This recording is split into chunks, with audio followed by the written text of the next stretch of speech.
Fire. It's a word that causes immediate alarm anytime it's spoken. Any fire can be dangerous, but workplace fires especially so. Workplace fires can quickly spread out of control, causing serious damage to property and loss of life.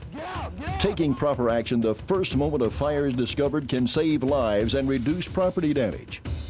Proper action often means sounding an alarm and evacuating according to the facility's emergency procedures.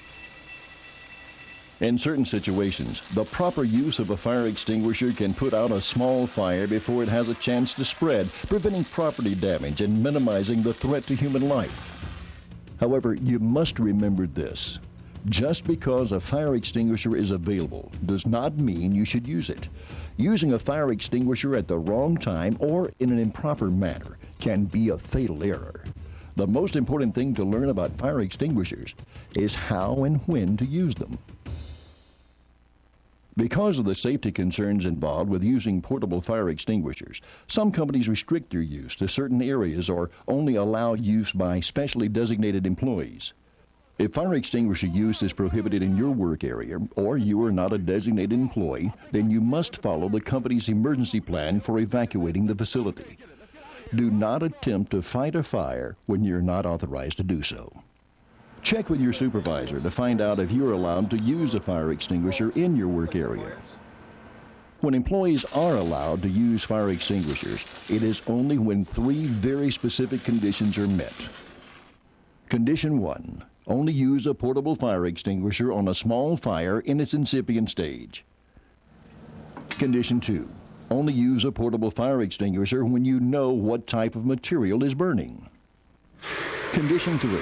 Only use a portable fire extinguisher when you have been trained and authorized to do so. Every fire needs 3 things: fuel, oxygen, and a heat source. Once these 3 elements are combined, a fire is born. The fire is always dependent on these 3 elements. If any one is taken away, the fire will die. Fires are most easily extinguished right after they start. Fires in this stage are referred to as incipient stage fires. Incipient stage fires are generally confined to their original point of origin and have not significantly spread to other materials. Here are 2 examples of incipient stage fires. This electrical fire is confined to the immediate area around this overloaded power strip, while this flammable liquid fire is confined to the area of spilled paint thinner. Quick and proper use of a portable fire extinguisher can put out these types of incipient stage fires and prevent them from spreading. Putting out incipient stage fires is precisely what portable fire extinguishers are designed to do. In fact, that is all they are designed to do. Once a fire has spread beyond its incipient stage, do not attempt to extinguish it with a portable fire extinguisher. A fire this size is too hot and spreading too fast to be controlled by a portable fire extinguisher. This is an incipient stage fire that can be controlled with the proper use of a portable fire extinguisher. This is the same fire after spreading past its incipient stage. This fire is not controllable with a portable fire extinguisher. This is an incipient stage fire. This is not. Only use portable extinguishers on incipient stage fires. When a large spreading fire is discovered, do not attempt to fight it. Sound the alarm and evacuate according to your facility's emergency plan. When evacuating, make sure all personnel have left the area and close doors and windows as you leave. Closing doors and windows will help contain the fire until the fire department arrives. When an incipient stage fire is discovered, you must know what type of material is burning before attempting to extinguish it. Fires are divided into 4 classes. It's important to understand that all extinguishers are not appropriate for each class of fire. This is an example of a Class A fire. Class A fires consist of wood, paper, cloth, rubber, or similar materials. One type of extinguisher used for Class A fires is a water-based extinguisher. To use a Class A water-based extinguisher, remove the extinguisher from the holder and pull the pin. Approach the fire to a distance of 8 to 10 feet while aiming the nozzle toward the base of the fire. To discharge the extinguisher, squeeze down on the trigger located at the top of the handle. Sweep the stream of water from side to side while concentrating the water stream onto the base of the fire. This is where the fire's fuel supply is located. Saturating a Class A fire's fuel supply with water extinguishes the fire by increasing the temperature required for combustion. In other words, wet cardboard requires much more heat to burn than dry cardboard. After the fire is out, back away slowly. Don't turn your back on the fire. Keep watch until the fire department responds. There are other extinguishers rated for Class A fires, including the multi-purpose type ABC extinguisher. Even though the extinguishing agent is different, the extinguisher works the same way. Pull the pin and approach the fire to a distance of 8 to 10 feet. Aim the nozzle at the base of the fire and squeeze the trigger to begin discharging the extinguishing agent. Sweep the nozzle from side to side to get complete coverage over the base of the fire. Class B fires are fueled by flammable liquids such as gasoline, oil, kerosene, or in this case, paint thinner. Class B fires ignite when vapors given off by the liquid come in contact with an ignition source, such as a spark from static electricity. One common extinguishing agent found in Class B extinguishers is carbon dioxide. When using a Class B carbon dioxide extinguisher, the first step is to pull the pin. Next, aim the nozzle at the base of the fire and approach to a distance of 3 to 5 feet. Squeeze the trigger to discharge the extinguishing agent and sweep from side to side, being sure to cover the entire base of the fire. The carbon dioxide is discharged as a gas and smothers the fire by forcing away its oxygen. When the fire is extinguished, back away slowly, never turning your back to the fire. Keep watch until the fire department arrives. Another type of Class B extinguisher uses a dry chemical extinguishing agent to smother the fire. To use this type extinguisher, pull the pin and approach the fire to a distance of about 10 feet. Aim the nozzle at the base of the fire. Remember, the fuel feeding the fire is at its base. Discharge the extinguisher by squeezing the trigger. Sweep the nozzle from side to side. The goal is to place a layer of powder on top of the entire surface of the burning liquid. Covering only part of the burning area will not work because vapors will reignite from the area that continues to burn. Only complete coverage will extinguish the fire. Never use Class A water-based extinguishers on Class B flammable liquid fires because flammable liquids float on top of water. The water will carry the burning liquid, causing it to spread rapidly. Fires caused by electricity are classified as Type C fires. Electrical equipment such as cords, motors, tools, and other devices can become overheated and cause a fire. C-class extinguishers are rated for use on electrical fires. It's important to only use C-class extinguishers on electrical fires because the extinguishing agent is non-conductive, reducing the risk of electric shock while extinguishing the fire. C-class extinguishers use various types of agents, including dry chemical, carbon dioxide, halotron, and other agents especially made for electrical fires.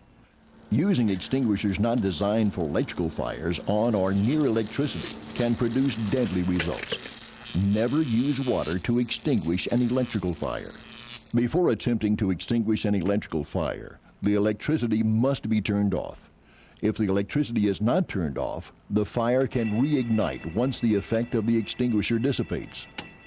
To use a C-class extinguisher, first pull the pin. Aim the nozzle at the base of the fire and approach to a distance of about 10 feet. To discharge the extinguisher, squeeze the trigger and sweep from side to side, covering the base of the fire evenly with the extinguishing agent.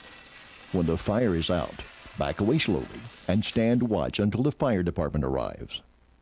There are 4 common steps in the use of extinguishers for Class A, B, and C fires.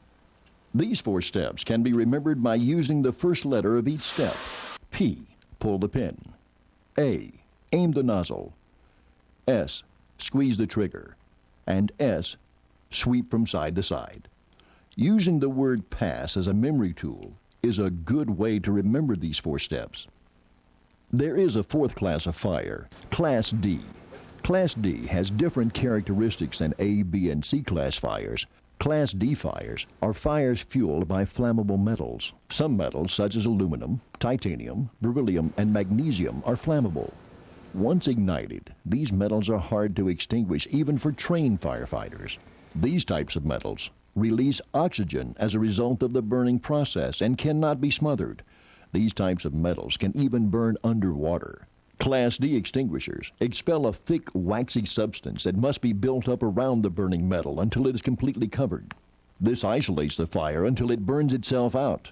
Unless you have special training, do not attempt to extinguish a Class D metal fire.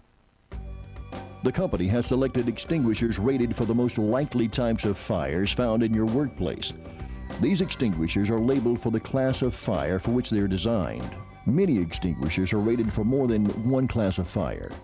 Because carbon dioxide and dry chemical agents are effective on electrical fires and flammable liquid fires, many extinguishers are rated for Class B and C. However, B, C extinguishers don't work well on Class A fires because the smoldering materials will quickly reignite once the effect of the extinguisher dissipates. Many companies choose a multi-purpose extinguisher rated for Class A, B, and C fires. The time to take note of the type fire extinguishers located in your work area is now, before a fire breaks out. Keep in mind that extinguishers come in different sizes. Some work areas have small extinguishers weighing about 5 pounds, while other areas use larger extinguishers that may weigh 20 pounds or more. Try to lift the extinguisher in your work area. If the extinguisher is too heavy to lift and control properly, do not attempt to use it. No matter what type extinguisher you may use, there are some basic safety rules you need to know. Sound the alarm and make sure all personnel have begun evacuating the area before starting to extinguish the fire. This gives the fire department the shortest possible response time and allows personnel to begin evacuating should the fire get out of control. Always maintain a clear exit path behind you. Never allow the fire to get between you and the exit. An unexpected escalation of the fire or other turn of events could leave you trapped. Abandon your efforts if the smoke becomes thick or you suspect harmful fumes or other toxins may be present. If one extinguisher is not enough, do not search for another one. Evacuate immediately. When a fire extinguisher has been discharged, even partially, do not hang it back on the wall. A fire extinguisher is a life-saving piece of equipment and must be kept in good working condition. All discharged fire extinguishers must be properly inspected and recharged before being put back into service. Report any discharged extinguisher to your supervisor so proper action can be taken. Choosing to use a fire extinguisher is a decision that must be made quickly, but not hastily. You must be sure you know how to use the extinguisher. You must be certain of the material burning and the class of fire that is present. And the fire must be in its beginning stages and confined to a small area. Perhaps most importantly, you must feel comfortable fighting the fire and confident of your ability to evacuate should the fire suddenly spread or the extinguisher fail to operate. If you have any doubts about your ability to extinguish the fire, don't try it. Sound the alarm and evacuate the facility by following the company's emergency response plan. If possible, close doors and windows on your way out to contain the fire. Of course, the best way to control workplace fires is to prevent them. Following proper housekeeping practices will keep wood, paper, and other Class A combustibles away from heat sources. Proper handling and storage of flammable liquids will reduce the chances of a Class B fire, while following safe electrical work practices such as not overloading outlets and using proper overcurrent protection help to prevent Class C fires. Each day at work, we make many choices that affect our safety and that of our co-workers. Having the knowledge to make the proper choice when encountered with workplace fire is one more way we can contribute to maintaining a safe and healthy workplace for everyone. Thank you.